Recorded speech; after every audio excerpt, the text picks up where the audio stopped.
Dalam rangka terwujudnya program pembangunan pemerintah Jokowi periode kedua yang menitikberatkan kepada kualitas sumber daya manusia, Komisi 10 DPR RI mendorong penambahan anggaran bagi Kementerian Pendidikan dan Kebudayaan. Komisi 7 DPR RI menyayangkan kebijakan Kementerian Keuangan yang ingin menurunkan anggaran 2020 Kementerian Riset, Teknologi, dan Pendidikan Tinggi. Hal itu bertolak belakang dengan rencana pemerintah yang ingin meningkatkan kualitas sumber daya manusia. Terkait kebakaran pabrik korek api di Langkat, Sumatera Utara, Komisi 9 DPR RI menilai ada kelalaian dari pemerintah daerah karena membiarkan adanya usaha pabrik kecil dengan bahan berbahaya yang memperkerjakan warga sekitar dan tidak memiliki izin usaha.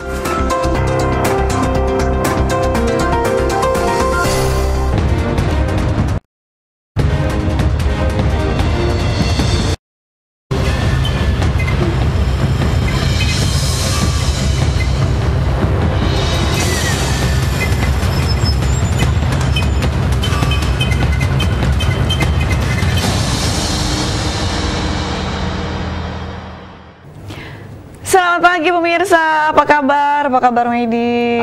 Baik, pagi cerah ya, sehat. Tapi kayaknya kamu lemes ya? Iya, kalau misalnya lemes sih karena kan memang ya, mungkin memang badan lagi nggak fit, terus udah gitu juga ternyata memang beberapa gejala yang sekarang lagi common atau misalnya memang lagi sering terdengar, yaitu adalah pada saat perubahan cuaca yang cukup signifikan ataupun misalnya drastis, itu hati-hati pada saat memang kita makan atau misalnya kita beli jajanan. Terus udah gitu juga ternyata memang efek yang saya rasakan dengan beberapa teman kok sama ya, seperti misalnya ada yang buang-buang air, ataupun juga ada yang muntah-muntah, sampai juga pada merasakan sakit kepala hebat. Itu bisa terjadi beberapa hari, jadi efeknya nantinya badannya lemas. Dan ini memang harus kita waspadai dari sekarang, karena memang dengan kondisi sampai saat ini, dengan adanya perubahan cuaca yang begitu drastis, menyebabkan juga katanya virus banyak berkembang di mana-mana. Jadi kalau kamu sudah merasakan kurang enak badan atau sakit, artinya jaga kesehatan. Anda juga di rumah dengan kondisi tadi pergantian cuaca atau pancaroba ini memang, atau bahkan kalau kita lihat dari ramalan cuaca ini musim panas akan ditambah lagi durasinya, jadi lebih lama lagi. Untuk itu jaga kesehatan, karena tadi ya makanan jajanan sembarang tempat juga bisa bikin sakit juga. Betul, memang diprediksikan bahwa yang namanya untuk masalah musim panas ini durasinya bisa bertambah panjang. Tapi kadang-kadang tuh di tengah-tengah untuk masalah masuk pada musim kemaraunya ini sering diguyur hujan. Nah, yang kadang-kadang ini yang ataupun misalnya mendadak-mendadak seperti ini yang menyebabkan sebenarnya juga timbul banyak penyakit lagi. Gitu. Ya pasti tetap jaga kesehatan, ya kan. Jadi harus makanan yang sehat juga ya. Betul. Tapi mengawali pagi ini saya akan berikan 3 berita utama. Yang pertama terkait dengan peningkatan anggaran pendidikan. Anggota Komisi 10 DPR RI Ferdiansah yang mengatakan bahwa mengenai pengajuan terhadap RAPBN 2020, khususnya kepada sektor pendidikan yang utamanya meningkatkan sumber daya manusia, sering kali kurang koordinasi yang baik antar kementerian dan lembaga. Berikut berita selengkapnya. Dalam rangka terwujudnya program pembangunan pemerintah Jokowi periode kedua yang menitikberatkan kepada kualitas sumber daya manusia, Komisi 10 DPR RI mendorong penambahan anggaran bagi Kementerian Pendidikan dan Kebudayaan. Anggota Komisi 10 DPR RI Ferdiansyah mengatakan, mengenai pengajuan terhadap RAPBN 2020 khususnya kepada sektor pendidikan, seringkali kurang koordinasi yang baik antar kementerian dan lembaga. Selain itu, Ferdiansyah menilai dalam pengajuan pagu indikatif untuk penambahan anggaran sudah seharusnya ada koordinasi yang baik. Bagaimanapun RAPBN yang ada bukan semata dari pemerintahan atau dari DPR saja. Sama di mitra kami, supaya juga melakukan koordinasi yang baik dengan Kementerian Keuangan dan Bappenas. Karena lagi-lagi beberapa kali kami ingatkan kepada mitra-mitra kami bahwa pembahasan RAPBN itu dasarnya adalah diajukan oleh pemerintah, dibahas dan ditetapkan bersama DPR RI. Selanjutnya, Ferdiansyah menilai peningkatan anggaran pendidikan juga harus dilihat dari berbagai aspek yang mendukung pentingnya hal tersebut untuk ditambahkan. Ferdiansyah menambahkan untuk memperkuat pengajuan anggaran yang diinginkan, pendataan juga harus dilakukan pemerintah. Bagaimanapun kepentingan publik harus diutamakan. Jadi pendataan ini kerap kali kami sering mengkritisi di Komisi 10, juga sinkronisasi terhadap sebuah data, konsistensi terhadap data, dan ini juga berpengaruh dalam menyelesaikan suatu masalah. Sehingga harapannya ke depan pendataan ini lebih akurat. Mario Hasiholan dan Dwi, TVR Parlemen, melaporkan. Ferdiansah menilai dalam pengajuan pagu indikatif untuk penambahan anggaran sudah seharusnya ada koordinasi yang baik. Bagaimanapun RAPBN yang ada bukan semata-mata dari pemerintah atau dari DPR saja, melainkan sinergitas dari semua komponen yang ditunjang dengan data dan implementasi yang tepat. Menurutnya peningkatan anggaran pendidikan juga harus dilihat dari berbagai aspek yang mendukung pentingnya. Dan untuk mendukung hal tersebut, perlu tambahan, Ferdian juga menambahkan untuk memperkuat pengajuan anggaran yang diinginkan, pendataan juga harus dilakukan pemerintah dan bagaimanapun kepentingan publik harus diutamakan. Melihat memang sampai saat ini adalah untuk masalah biaya pendidikan Indonesia ini untuk sekolah negeri memang hampir semua sudah gratis ya. Dan kalau misalnya memang untuk masalah fasilitas yang memang mungkin saja perlu untuk lebih dilengkapkan atau misalnya perlu lebih diperhatikan untuk masalah fasilitas di masing-masing sekolah. Karena memang kalau misalnya memang melihat dengan kondisi sampai saat ini untuk masalah beberapa sekolah di Indonesia, terutama pada negeri, mungkin saja memang ini sudah gratis, tapi mungkin saja pemerataannya yang belum sama. Karena kalau misalnya kita lihat fasilitas di beberapa tiap sekolah, misalnya negeri saja, itu sangat berbeda-beda. Nah, itu kembali lagi soalnya tergantung dari kebijakan masing-masing sekolah tersebut. Ya, koordinasi tadi ya juga harus ditingkatkan. Iya dong. Di berita kedua terkait dengan DPR RI, sayangkan pengurangan anggaran Kemenristek Dikti. Wakil Ketua Komisi 7 DPR RI Ridwan Hisam mengatakan bahwa kebijakan Kementerian Keuangan yang ingin mengurangi anggaran tahun 2020 untuk Kementerian Riset, Teknologi, dan Pendidikan Tinggi tidak masuk akal karena hal tersebut bertentangan dengan nawacita Presiden Jokowi yang ingin meningkatkan kualitas SDM. Berikut berita selengkapnya. Komisi menyayangkan kebijakan Kementerian Keuangan yang ingin menurunkan anggaran 2020 Kementerian Riset, Teknologi, dan Pendidikan Tinggi. Hal itu bertolak belakang dengan rencana pemerintah yang ingin meningkatkan kualitas sumber daya manusia. Ditemui usai rapat pembahasan anggaran tahun 2020 bersama Menteri Riset, Teknologi, dan Pendidikan Tinggi Muhammad Nasir, Wakil Ketua Komisi 7 DPR RI Ridwan Hisam mengatakan kebijakan Kementerian Keuangan yang ingin mengurangi anggaran tahun 2020 untuk Kementerian Riset, Teknologi, dan Pendidikan Tinggi tidak masuk akal, karena hal tersebut bertentangan dengan nawacita Presiden Jokowi yang ingin meningkatkan kualitas SDM.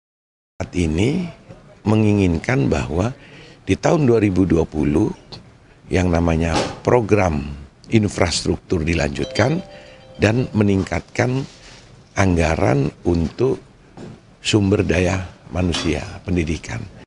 Ketua Komisi 7 DPR RI Gus Irawan Pasaribu mengatakan, pagu indikatif keseluruhan lembaga dalam koordinasi Kemenristek Dikti untuk tahun anggaran 2020 mengalami penurunan menjadi sebesar 39,7 triliun rupiah. Menurut Gus Irawan, dengan anggaran yang minim tersebut, secara otomatis tidak mampu menyukseskan sejumlah program andalan Kemenristek Dikti di bidang peningkatan kualitas SDM seperti program beasiswa bidik misi.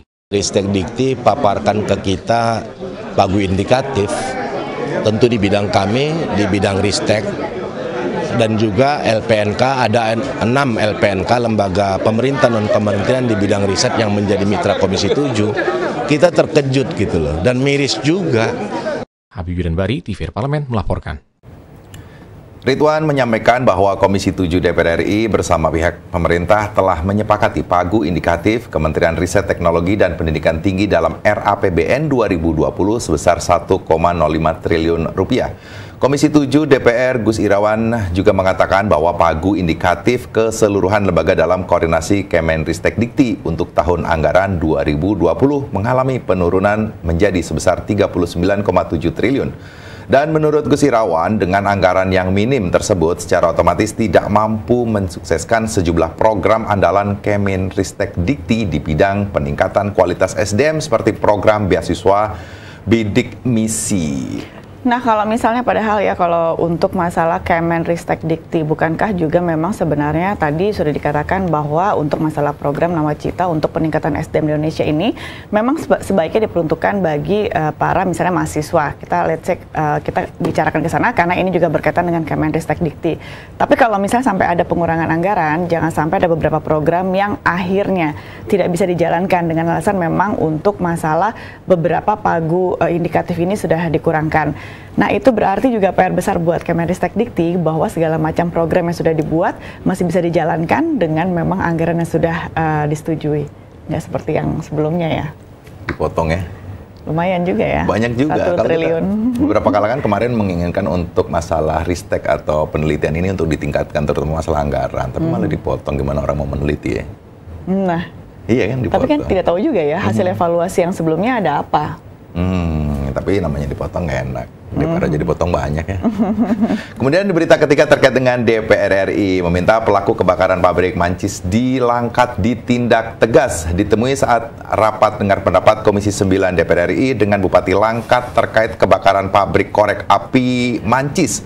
Ketua Komisi 9 DPR RI Dede Yusuf menilai fungsi pengawasan oleh pemerintah daerah kurang maksimal karena pemerintah daerah mengetahui bahwa pabrik korek api yang sudah beroperasi 9 tahun tanpa memiliki izin usaha. Jadi ada unsur pembiaran. Berikut berita selengkapnya. Terkait kebakaran pabrik korek api di Langkat, Sumatera Utara, Komisi 9 DPR RI menilai ada kelalaian dari pemerintah daerah karena membiarkan adanya usaha pabrik kecil dengan bahan berbahaya yang mempekerjakan warga sekitar dan tidak memiliki izin usaha. Ketua Komisi 9 DPR RI Dede Yusuf menilai fungsi pengawasan oleh pemerintah daerah kurang maksimal karena pemerintah daerah mengetahui bahwa pabrik korek api ini yang sudah beroperasi 9 tahun tanpa memiliki izin usaha, jadi ada unsur pembiaran. Selain mengolah bahan berbahaya, pabrik ini juga mempekerjakan anak di bawah umur dengan upah yang minim.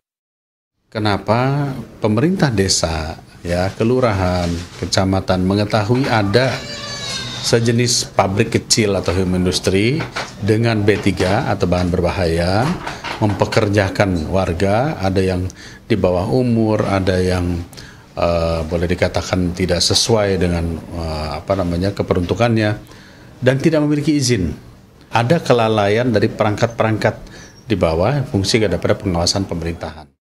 Anggota Komisi 9 DPR RI Jalaluddin Akbar mengatakan kejadian ini merupakan tragedi kemanusiaan, di mana banyak korban terbakar hidup-hidup di dalam pabrik. Ia meminta kepada penegak hukum untuk memberikan sanksi hukum kepada yang terlibat dalam peristiwa tersebut.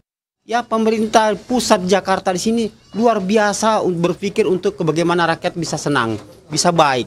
Tapi di sisi lain, di kabupaten, di daerah-daerah, ini mereka kelihatannya tidak kurang peduli. Ini yang saya sangat sesalkan. Pelaku usaha, manajer, dan barangkali yang punya rumah yang harus diproses. Bondan dan Arif, TVR Parlemen, melaporkan. Selain mengolah bahan berbahaya, pabrik juga mempekerjakan anak di bawah umur dengan upah yang minim. Dede Yusuf meminta agar pemerintah daerah mengambil langkah untuk mencegah. Jangan sampai ada pelaku-pelaku usaha yang nakal yang mempekerjakan warga dengan kondisi berbahaya. Anggota Komisi 9 Jalaluddin Akbar juga mengatakan bahwa kejadian ini merupakan tragedi kemanusiaan di mana banyak korban terbakar hidup-hidup dalam pabrik. Ia meminta kepada penegak hukum untuk memberikan sanksi hukum kepada yang terlibat dalam peristiwa tersebut. Jalaluddin juga meminta pemerintah daerah meningkatkan pengawasannya mengingat pabrik ini sudah berjalan 9 tahun. Tapi tidak habis pikir kadang-kadang kalau misalnya pabrik sudah bisa berjalan 9 tahun dengan misalnya mempekerjakan juga anak-anak di bawah umur, tapi ini bisa tetap beroperasi dan tetap saja berarti kan sebenarnya ada hal-hal ataupun misalnya juga pemerintah daerah juga sebenarnya sudah mengetahui lama pabrik ini, keberadaan dari pabrik tersebut. Nah, bagaimana dengan kondisi saat ini kalau misalnya memang pemerintah daerah harus memberikan sanksi tegas kepada pabrik tersebut dan kemudian juga apa yang harus diberikan dengan beberapa pemangku kepentingan nih pada saat misalnya atau misalnya pimpinan-pimpinan daerah saat itu kok bisa pabrik ini bisa terus beroperasi selama 9 tahun. Kalau misalnya tidak terjadi kebakaran berarti nggak tahu kan.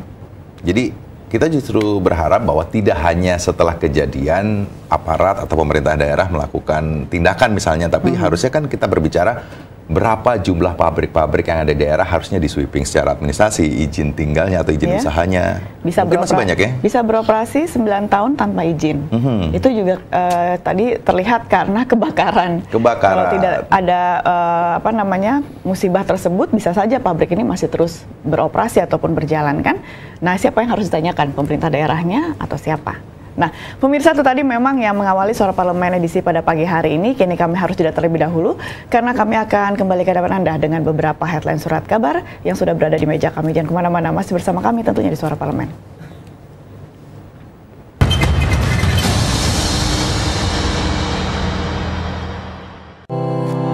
Tugas dan fungsi DPR RI sangat penting bagi negeri ini sebagai pengemban amanat rakyat. Namun tidak banyak yang tahu apa saja fungsi dan tugas dari DPR. DPR mempunyai 3 fungsi pokok, yaitu legislasi, anggaran, dan pengawasan. Ketiga fungsi tersebut harus dilaksanakan dalam kerangka fungsi representasi yang mengedepankan kepentingan rakyat berdasarkan aspirasi masyarakat dan untuk kesejahteraan rakyat. Dari fungsi legislasi, DPR RI mempunyai tugas dan wewenang untuk menyusun dan menetapkan program legislasi nasional bersama dengan pemerintah, menyusun dan membahas rancangan undang-undang, menerima rancangan undang-undang dari DPD, membahas rancangan undang-undang yang diusulkan oleh Presiden ataupun DPD, menetapkan undang-undang bersama dengan Presiden, menyetujui atau tidak menyetujui peraturan pemerintah pengganti undang-undang yang diajukan Presiden untuk ditetapkan menjadi undang-undang. Sementara, fungsi anggaran membahas dan memberikan persetujuan atau tidak memberikan persetujuan terhadap rancangan undang-undang tentang APBN yang diajukan Presiden, memperhatikan pertimbangan DPD atas rancangan undang-undang tentang APBN dan rancangan undang-undang terkait pajak, pendidikan, dan agama, menindaklanjuti hasil pemeriksaan atas pengelolaan dan tanggung jawab keuangan negara yang disampaikan oleh BPK, memberikan persetujuan terhadap pemindahtanganan aset negara maupun terhadap perjanjian yang berdampak luas bagi kehidupan rakyat yang terkait dengan beban keuangan negara.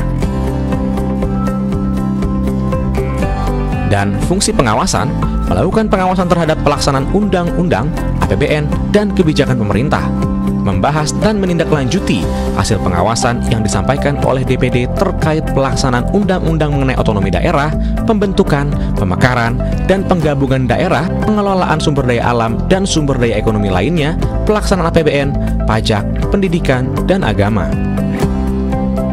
Terima kasih.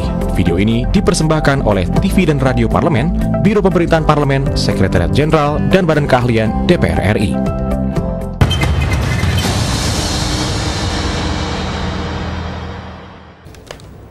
Pada pagi hari ini pemirsa, tentunya kalau misalnya saya sempat melirik tadi di segmen sebelumnya beberapa yang menjadi headline berita dari surat kabar yang terbit pada pagi hari ini, sepertinya gonjang-ganjing politik itu sudah menipis atau tidak ada untuk menjadi headline ya. Headline. Nah, karena kan sudah ada keputusan yang jelas dari MK beberapa waktu lalu. Tapi apa saja yang akan menjadi headline surat kabar yang terbit pada pagi hari ini, tentunya akan segera kami hadirkan ke hadapan Anda, dan kami masuk dalam headline surat kabar.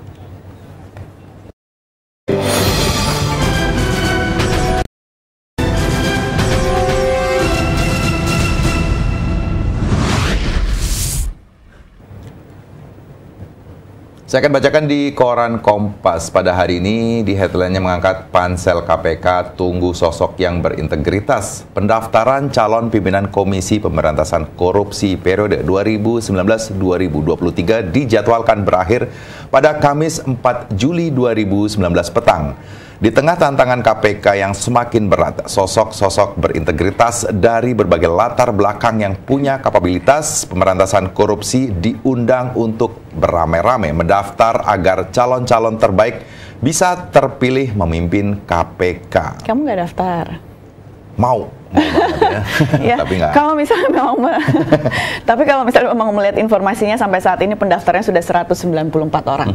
Ya, jadi kalau misalnya kamu mau mendaftar, masih ada waktu sampai nanti sore, nanti kamu bisa jadi nomor 195.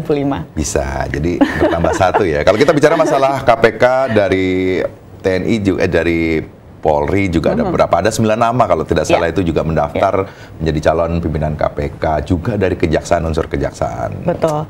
Sepertinya semua unsur memang mendaftarkan dirinya untuk bisa menjadi calon pimpinan KPK periode selanjutnya. Dan kalau misalnya memang melihat perjalanan dari memang pansel ini selama mengikuti atau melihat beberapa orang yang qualified untuk bisa masuk nantinya akan fit and proper test di DPR RI, itu tahun 2015 yang begitu tinggi, sampai 600 orang. 600 yang pendaftar, tapi akhirnya di drop 450 orang, jadi sekitar 150 saja. Kita masih punya harapan baru terkait dengan banyaknya orang-orang yang berminat untuk bisa memimpin lembaga anti rasuah ini ya. Pemberantasan korupsi menjadi hal utama. Tapi siapa lagi ya, wajah-wajah barukah atau memang ternyata kita sudah melihat nanti ada calon-calon wajah lama yang akan mimpin KPK ke depannya. Tadi kalau kamu bilang bahwa beberapa surat kabar sudah mulai reda soal politik. Sekarang sudah bergeser ke pimpinan KPK atau nanti fit and proper test misalnya ya di DPR. Tapi di koran Tempo ini mengangkat masalah BPK ini juga mulai mau mengadakan fit and proper test juga. Di koran Tempo mengangkat masalah politikus minati lembaga audit. Sejumlah politikus dari berbagai partai beramai-ramai mengikuti seleksi anggota Badan Pemeriksa Keuangan. Langkah politik ini melanjutkan tren serupa dalam beberapa periode terakhir. Rawan konflik kepentingan. Lagi-lagi politikus sepertinya jadinya agak sedikit bergeser kalau misalnya memang membuat sebuah alasan baru. Kenapa kalau misalnya politikus jadi melirik beberapa lembaga audit saat ini? Apakah memang nggak terpilih lagi atau bagaimana? Ya, banyak sekali kalau kita lihat dari periode sebelumnya. Kemarin Pak Ari Azhar juga kan dari mantan dari anggota DPR RI misalnya, terus Pak Aksanul Kossasi juga berangkat dari DPR RI, dan banyak lagi kalau kita lihat dari nama-nama yang sudah mulai mendaftarkan menjadi auditor atau di BPK-nya juga banyak sekali yang orang-orang dari DPR RI. Berarti terlihat ya bahwa beberapa anggota DPR RI dari Komisi 11 biasanya yang ke sana. Ya pemirsa, itu tadi 2 headline surat kabar yang sudah kami pilihkan pada pagi hari ini. Kami jeda terlebih dahulu kembali, dan kami akan kembali lagi ke hadapan Anda dengan tema pada pagi hari ini. Jangan kemana-mana, masih bersama kami tentunya di Suara Parlemen.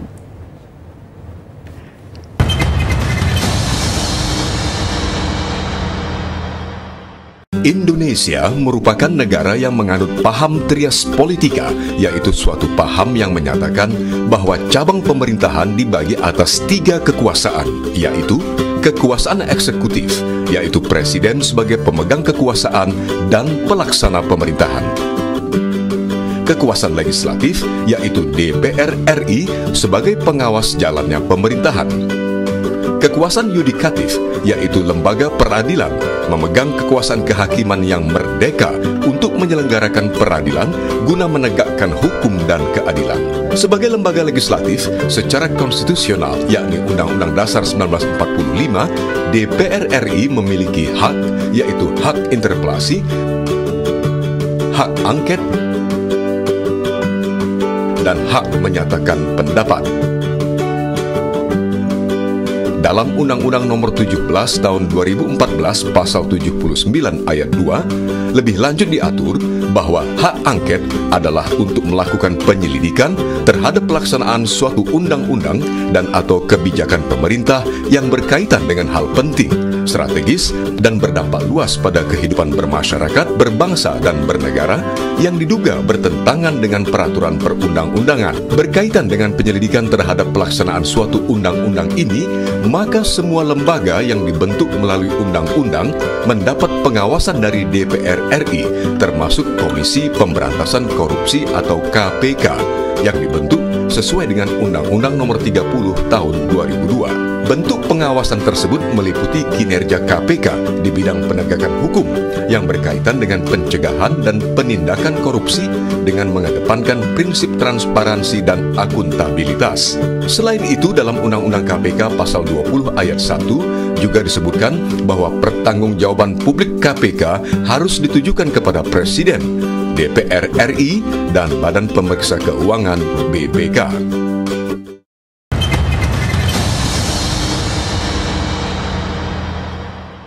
Ya pemirsa, mungkin di antara Anda sama seperti kami di sini, lagi sibuk-sibuknya ngurusin yang namanya anak mau masuk sekolah. Karena kalau misalnya memang melihat tahun ini sangat jadwalnya sangat indah ya, karena liburannya jadi tambah panjang, tapi kok ibaratnya kebijakannya jadi tambah ribet.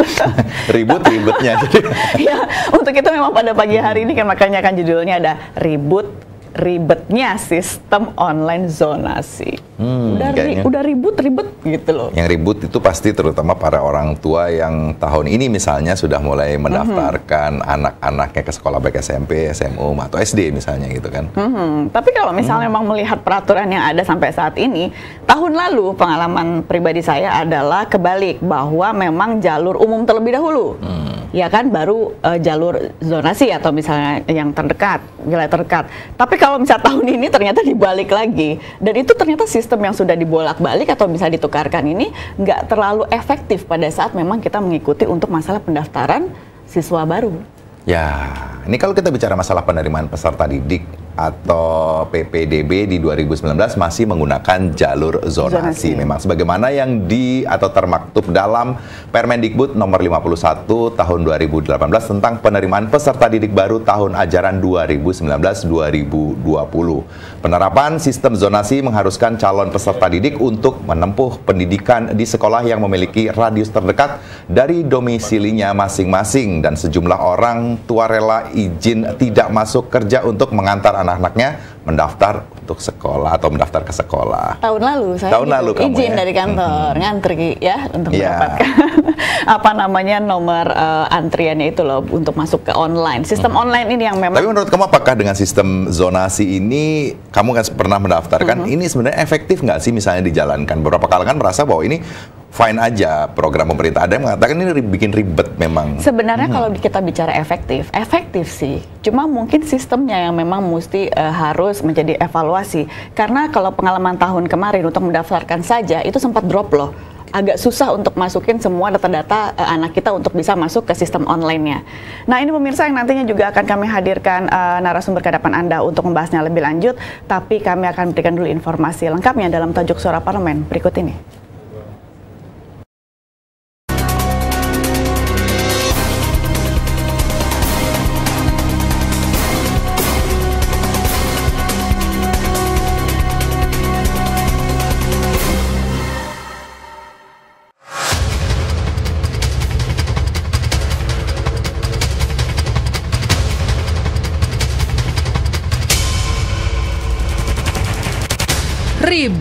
Ribetnya sistem online zonasi.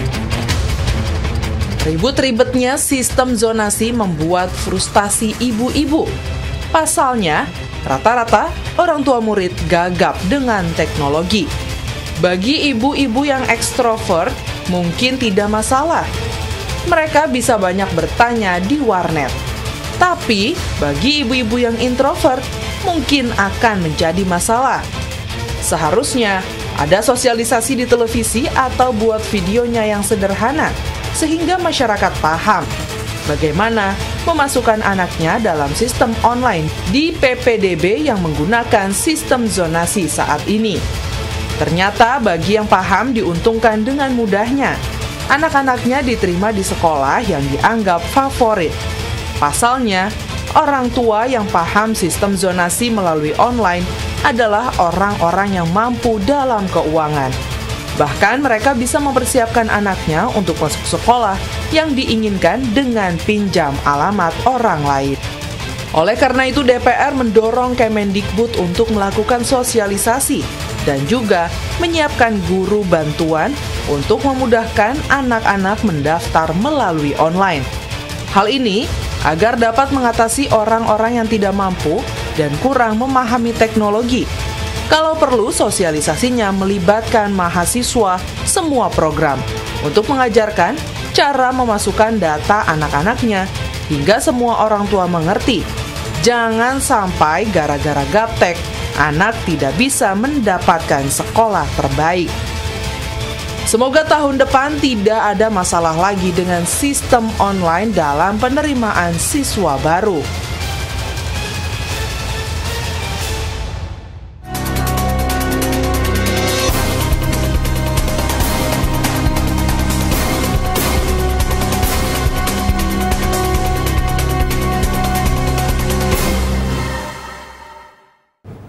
Ya pemirsa, Anda juga mungkin baru saja menyaksikan tayangan tadi yang sudah kami hadirkan informasi lengkapnya dalam tajuk Suara Parlemen. Dan menurutmu kan tadi katanya efektif nggak sih? Efektif kan kalau misalnya secara online? Banyak yang mengatakan bahwa sistem zonasi ini masih bisa atau harusnya tetap dilaksanakan oleh pemerintah. Tapi banyak sekali problem-problem terkait server misalnya, orang harus begadang-begadang, nggak masuk. Bertahap, daripada nanti manual lagi, ya masa mundur lagi, ya kan?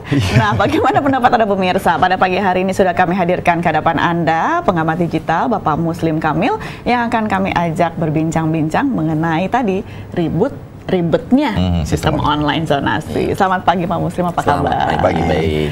Terima kasih sudah hadir pada pagi hari ini. Ini memang temanya ribetnya sistem online untuk masalah sistem pendidikan di Indonesia. Tapi kalau misalnya memang pengalaman pribadi, sebenarnya sih ribet-ribet banget sih juga enggak. Malah sudah lebih canggih. Tapi memang sih untuk misalnya masuk ke dalam sistemnya ini yang ribet. Nah, kalau misalnya memang melihat dengan kondisi sampai saat ini, Bapak melihat dengan perkembangan sistem online untuk masalah sistem pendidikan Indonesia bagaimana? Ya, pertama kita apresiasi dulu nih pemerintah ya, melalui Permendikbud nomor 51 tahun 2018 itu sebenarnya spiritnya apa? Kita lihat sudut pandang pemerintah lah ya. Pertama itu kan dengan sistem online dan zonasi ini, itu yang mau dicapai itu agar pertama terjadinya non-diskriminatif, akhirnya semua pemerataan kan.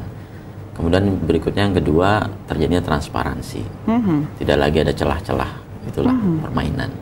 Kemudian akuntabel, objektif, dan yang terakhir berkeadilan. Ini kan luar biasa ini. Harusnya ya ini bagus gitu loh. Namun balik lagi kalau sudah masuk ke ranah online, nah ini banyak faktor. Saya coba sedikit menjelaskannya, tidak terlalu teknis lah ya. Kalau sistem online itu ada beberapa party, beberapa pihak yang terlibat. Satu yang paling utama adalah si usernya, penggunanya. Pihak yang kedua adalah si penyedia jasanya. Ini kita ngomong online ya. Spesifik untuk PPDB online ini kan penggunanya kita para orang tua. Ya biasanya emak-emak nih ya kan. Nah, di sisi lain si penyedianya ya pemerintah. Tentu ada beberapa faktor nih. Pertama, usernya ini knowledge base-nya harus bagus. Bagaimana menggunakan aplikasinya, kapan on off-nya, terus dia harus tahu kapan peak-nya. Yang basic deh, handphonenya harus punya pulsa yang ada paket datanya gitu kan. Misalnya kalau diakses lewat handphone. Kemudian yang berikutnya, user berhubungan dengan penyedia jasa ini kan ada infrastruktur. Nah, Indonesia ini infrastrukturnya bagaimana? Misalnya tadi kalau misalnya saya di daerah DKI Jakarta, Jabodetabek dan sekitar, itu infrastrukturnya sudah lumayan bagus. Tapi kalau sudah masuk ke arah pinggiran yang BTS-nya saja on off gitu kan, ya itu akan impact gitu loh. Lantas kalau loading muter-muter gitu ya, jangan salahkan aplikasinya gitu kan. Nah, ini ada faktor kedua. Nah, faktor yang terakhir sih penyedia jasanya itu sendiri. Seberapa canggih sih dia bikin aplikasinya, seberapa hebat dia jaga infrastrukturnya, seberapa tim supportnya membantu aplikasi itu tetap stabil. Nah, tiga unsur ini harus lengkap di online gitu loh. Gitu. Pak Muslim, tapi kalau kita bicara masalah internet, katakanlah ini karena sistemnya online. Nah, bagaimana sih sebenarnya kondisi internet atau jaringan, atau tadi bicara masalah BTS, tadi kita kan kadang-kala juga masih naik turun. Artinya pemerintah sudah siapkah menyiapkan infrastruktur terkait dengan internet atau jalur udara ini? Jika misalnya kalau kita bicara masalah orang tua ini kan harus rugi 3 tahun akhirnya hanya gara-gara misalnya tidak bisa masuk, karena ke sekolah juga nggak bisa daftar langsung ke sekolah. Ya. Infrastruktur di Indonesia ini memang bukan yang terbaik di dunia, tapi kita menuju ke sana. Karena di 2018 juga wilayah timur kita sudah deploy satelit kan untuk mempersiapkan 4G merata di Indonesia. Nanti sebentar lagi 5G masuk. Sebenarnya itu sudah tidak kendala lagi. Kalaupun misalnya ini sistem ini kan kita ini orang teknologi, kalau buat aplikasi atau teknologi di awal-awal itu kita yang paling canggih. Tapi percaya sama saya, begitu 3 bulan berikutnya kita kalah canggih sama pengguna. Dia bakal menemukan celah-celah, misalnya kalau tadi soal infrastruktur, dia akan lakukan pendaftaran di lokasi yang memang internetnya kencang gitu. Atau mau lebih canggih lagi, agar dia dapat zonasi, ya kan? Dia daftar menggunakan alamat saudaranya, misalnya pamannya yang memang zonasinya di situ. Ini kan PPDB online itu kan zonasi, prestasi dan mutasi perpindahan orang tua kan. Zonasi saat ini 90% menampung, prestasi hanya 5%, yang mutasinya 5%. Jadi sebenarnya kalau mereka ini sudah mengetahui ya sistem ini celahnya seperti apa, celah yang baik ya. Ini 90% penerimaan PPDB ini dari zonasi. Ya dia akan daftarkan Meskipun saya ini orang Bekasi, saya mau misalnya, saya sebutkan salah satu sekolah favorit di daerah Lebak Bulus misalnya, atau di Blok M lah. Saya punya saudara misalnya di Kebayoran, saya akan pakai KTP situ gitu. Tapi itu kan jika misalnya orang yang mengerti. Betul. Nah, jika misalnya beberapa orang tua yang mereka tidak tahu atau bahkan misalnya nggak ngerti caranya misalnya seperti ini, artinya kan kita bicara masalah kerugian. Anaknya akhirnya tidak bisa masuk sekolah yang diharapkan. Nah, ini solusinya apa? Nah, inilah di sini peran pemerintah sebenarnya. Kasus PPDB 2019 ini kan disoroti oleh Ombudsman, itu ada 2 kelemahan. Ya, yang pertama kurangnya koordinasi kementerian dengan Pemda. Ya, kemudian yang kedua kurangnya sosialisasi. Ya, kalau 2 ini diterapkan, saya contohkan dulu yang sosialisasi deh. Itu kalau kita pasang, misalnya buatkan how to-nya, pasangkan animasi, ibu-ibu, emak-emak sedang banget tuh, taruh di KRL, komuter, di mana-mana, iklan segala macam. Oh, sekarang prosesnya sudah begini loh, caranya, oh begitu loh, akhirnya oh ternyata mudah gitu loh. Ini kan sosialisasi. Nah, ini yang dirasa kurang. Kemudian yang pertama tadi kurangnya koordinasi. Koordinasi misalnya gini, itu terjadi juga di beberapa daerah. Kalau dihitung kuota di daerah tersebut itu sebenarnya cukup untuk menampung lulusan-lulusan sekolah sebelumnya. Tapi karena tidak ada koordinasi, tidak terjadi permutakhiran data. Misalnya tahun lalu kuotanya itu 100, yang lulus ini 100, pas kan? Tapi begitu yang lulus ini 200, sebenarnya kan ini tinggal dimutakhirkan dulu datanya. Artinya secara fisik mungkin kelasnya ditambah. Secara fisik kelasnya ditambah tapi datanya tetap 100, nggak dimutakhirkan. Akhirnya yang online merasa, loh kok kuotanya nggak cukup, padahal secara hitungan fisik itu sebenarnya cukup. Ini tidak terjadi koordinasi nih. Jadi aplikasi implementasi itu tidak semata-mata teknikal dan teknologi saja, tapi ada bisnis proses yang mengena ke area-area ini. Artinya ada yang harus bertanggung jawab, siapa nih yang ngupdate lah istilahnya, ngupdate kuota ini dari 100 jadi 200. Itu kan harus diinput kan. Siapa yang input? Tapi kalau misalnya memang melihat masalah kuota, lebih banyak bermasalahnya di daerah-daerah dibandingkan misalnya di perkotaan seperti misalnya di DKI Jakarta. Nah, kalau misalnya memang melihat kondisi tersebut ini, apa yang memang kita harus lakukan? Setidaknya ini berarti masing-masing dinas pendidikannya dong di masing-masing daerah. Koordinasinya memang cenderung baik lagi sentralisir ya. Di Jakarta ini koordinasinya mereka lebih baik, mereka lebih siap. Nah, di daerah bagaimana? Yaitu PR-nya pemerintah. Tapi kalau kita bicara masalah bagaimana pengetahuan masyarakat tentang teknologi, artinya kita bicara masalah zonasi kan bicara teknologi. Ada nggak sih orang tua ini semakin tahun, misalnya karena ini sudah 3 tahun berjalan misalnya, grafik meningkat dari sisi orang tua sudah mulai tahu caranya. Misalnya daerah-daerah juga orang nggak ngerti caranya, misalnya bicara gadget misalnya atau mendaftar lewat online ini sendiri. Ini memang harus self-driven ya. Kuncinya self-driven itu adalah konsistensi dari pemerintah. Jangan mundur. Ini program bagus, justru harus kita support, perkencang sosialisasinya. Sosialisasi? Betul, itu kunci menurut saya. Sosialisasi, kemudian yang kedua koordinasi.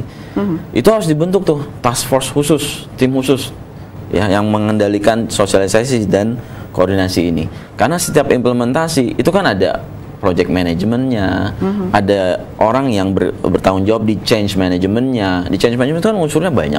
Salah satu faktor utamanya itu komunikasi. Siapa yang bertanggung jawab di faktor komunikasi ini? Itu menurut saya. Pak Muslim, kita harus jeda terlebih dahulu. Perbincangan kami pemirsa akan kami segera lanjutkan setelah jeda berikut ini. Jangan kemana-mana, masih bersama kami tentunya di Suara Parlemen.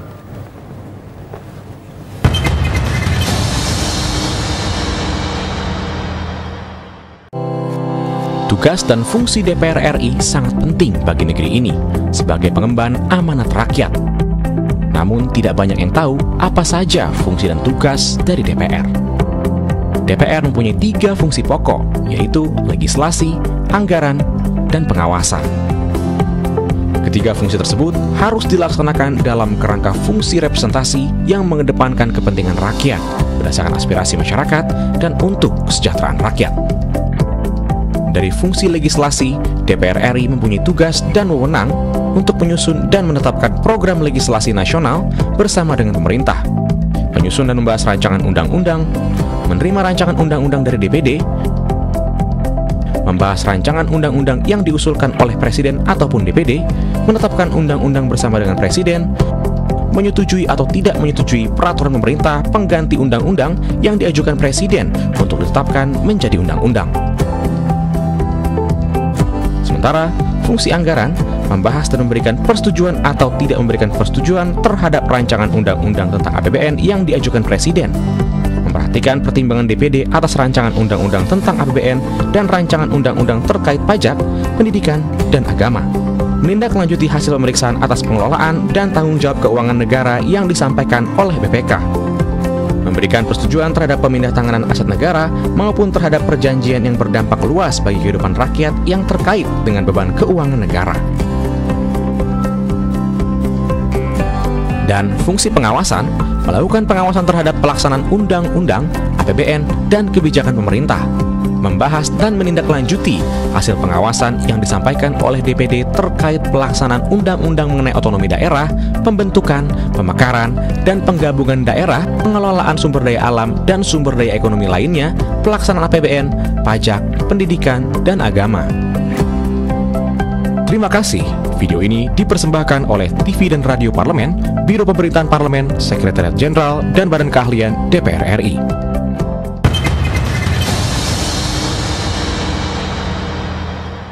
Kembali bersama kami pemirsa dalam Suara Parlemen, kami kembali berbincang dengan Pak Muslim Kamil. Pak, kita bicara lagi masalah sistem online di Indonesia. Tapi kalau misalnya kita bicara sistem yang ada atau sudah diterapkan beberapa tahun terakhir ini sistem yang sudah paling canggih atau paling simpel atau paling apa? Atau bahkan sebenarnya ada yang lebih enak lagi simpel untuk kita seperti Bapak tadi katakan, emak-emak ini gampang gitu, mudah untuk bisa mengaksesnya. Oke, pertama, there's no such thing teknologi yang paling canggih, karena 3 bulan kemudian pasti ada yang lagi lebih canggih, lebih canggih. Nah, kalau kita tilik nih aplikasi ini, apakah ini aplikasi yang paling canggih? Ya, balik lagi, kalau aplikasi itu ibarat bikin rumah lah ya, atau bikin bangunan. Pada saat di bidding itu kan kita pilih yang memang harganya paling bagus, vendor yang melaksanakan ngasih harga bagus. Nah, pada prakteknya setelah satu vendor itu terpilih, biasanya kan itu itu Pak. Nah, ini impactnya kemana? Ke kualitas pembangunan aplikasi itu sendiri. Ya, saya pribadi tidak mempermasalahkan itu. Masing-masing, kalau bahasa teknisnya, bahasa pemrograman atau aplikasi apapun yang dibuat, itu punya kelebihan dan kekurangan masing-masing. Tinggal bagaimana, seberapa canggihnya nih si penggunanya, si programmernya membuat aplikasi itu. Tapi tidak berhenti di situ. Aplikasi itu harus punya terus peningkatan. Dan ini harus diiringi dengan strategi yang bagus oleh pemerintah. Misalnya pada saat versi 1.0 rilis, pemerintah sudah harus paham, oke, ini kapasitas aplikasinya seperti apa, seberapa mampu menerima akses user yang sekian banyak misalnya. Nah, itu sudah harus dianalisa. Ada namanya kalau di istilah IT itu capacity planning. Misalnya di versi 1.0 itu hanya bisa diakses oleh 10.000 user secara bersamaan. Ada istilah concurrent user misalnya. Ya sudah, pemerintah harus hitung tuh. Oke, kalau 10.000 hanya baru 10.000, berarti kita mapping daerahnya mana dulu saja yang online, yang live misalnya. Atau kalau memang pemerintah yakin, ini aplikasi ini canggih, kemudian infrastrukturnya canggih, ini bisa menerima concurrent user sampai 1 juta bersamaan ya. Bukan user, ini seluruh Indonesia ada 200 juta misalnya. Tapi mengakses secara bersamaan dalam waktu yang sama, itu namanya concurrent user, misalnya 1 juta. Ya sudah, berarti ini bisa nih Big Bang seluruh Indonesia. Yang salah itu kan jadinya mereka, pemerintah tidak tahu capacity planningnya aplikasi itu seperti apa. Yang kedua, yang namanya program ya, ini harus nasional. Tapi tanpa, akhirnya kan jadi nafsu besar, tenaga kurang kan gitu. Yang terjadi apa yang dampak yang dirugikan ya kita ini sebagai pengguna. Artinya pemerintah memang belum menyiapkan dari sisi itu, artinya kapasitas. Mungkin sudah, tapi balik lagi ini seperti tidak ada satu task force khusus yang menangani ini, yang duduk di satu war room gitu ya. Yang ini ketika ada masalah mereka langsung solve, ini ada masalah mereka langsung solve, itu harus. Dan itu kalau perlu memang per daerah misalnya. Ini saya lihat belum ada. Jadi rilis monggo, terus gimana? Ya lihat aja deh. Itu kan secara project management pun sangat buruk. Berarti ini memang masih kondisinya adalah harus dibenahinya lebih kepada infrastruktur. Infrastruktur, project management, jadi ada softnya, ada hardnya dan lain sebagainya. Ini rumit. Tapi jangan sampai kerumitan ini. Oke, stop dulu ya. Kita manual dulu. Sambil kita benahin, jangan. Ini tetap jalan. Perbaiki sambil jalan, sambil seperti atau ini penggunanya juga kan tidak day to day kan. Gitu. Jadi memang masalahnya gitu karena memang ini sifatnya nasional, harusnya memang per distrik tadi ada satu war room itu yang memang setidaknya memantau terus untuk kondisi tersebut. Jadi kalau misalnya ada kayak kemarin misalnya ada drop atau bagaimana langsung nih. Ini ada yang salah nih. Misalnya kan mama pada datang tuh ke sekolah, lu ngapain datang gitu loh. Nah itu sampai sosialisasi itu pun task force itu harus bertanggung jawab gitu loh. Nggak usah ke sekolah, dari rumah juga bisa. Yang penting ada jaringan internet. Artinya pemerintah harus menyiapkan dari sisi itu sampai pada detail bagaimana komplain masyarakat terkait misalnya mereka harus down, nggak diterima segala macam. Ya, tapi kalau misalnya memang melihat dari aplikasi di handphonenya ya Pak ya, itu sudah sangat simpel ya. Simpel. Coba download di Play Store itu simpel banget, canggih. Itu juga termasuk paling simpel sebenarnya ya. Jadi memang sebenarnya ada yang miss di tengah jalan ya gitu. Jadi implementasi aplikasi itu bahkan sebagus implementasi aplikasi apapun, bagus nih implementasinya, tapi tanpa diiringi oleh komunikasi, koordinasi, task force yang baik, ini akan jadi jelek. Apalagi ininya sudah jelek implementasinya, ininya berantakan, wah sudah. Tapi memang sebenarnya harus ada yang memberikan masukan seperti ini sih ya Pak ya, untuk misalnya misalnya untuk pemerintah, karena kan memang ini masukan yang sangat positif sekali, di mana kan pastinya pemerintah akan selalu melakukan perbaikan ataupun evaluasi untuk tahun-tahun berikutnya. Nah kalau misalnya memang melihat sekarang kan apalagi sistem zonasi yang sekarang juga ada lagi nih ribet-ribetnya atau ribut-ributnya, tahun lalu juga ada. Jadi kan mau nggak mau harusnya tahun depan udah nggak ada ribut-ribut lagi ya Pak ya. Kita berharap bersama. Terima kasih Pak Muslim sudah hadir pada pagi hari ini. Kini giliran kami pemirsa akan menghadirkan agenda maupun kegiatan anggota Dewan hari ini pemirsa Kamis 4 Juli 2019 dan kami akan hadirkan di layar kaca Anda. Medi. Pada pukul 10 waktu Indonesia Barat, Badan Musyawarah menerima konsultasi DPRD Kabupaten Tanah Datar, DPRD Kabupaten 50 Kota, DPRD Kota Cilegon di ruang KK1. Kemudian pada pukul 10 rapat paripurna DPR RI dan pada pukul 14 Komisi 11 rapat dengar pendapat dengan Bank Mandiri, Bank BRI, dan Bank BNI. Tentunya kakak nanti kami hadirkan ke hadapan Anda pemirsa jalannya rapat paripurna secara langsung ke hadapan Anda. Demikian Suara Parlemen, saya Yusri Hayanti. Saya Medi Nugroho. Tentunya bersama Bapak Muslim Kamil mengucapkan terima kasih atas perhatian Anda dan sampai jumpa. Terima kasih Pak Muslim. Sama-sama. Terima kasih Pak. Ya.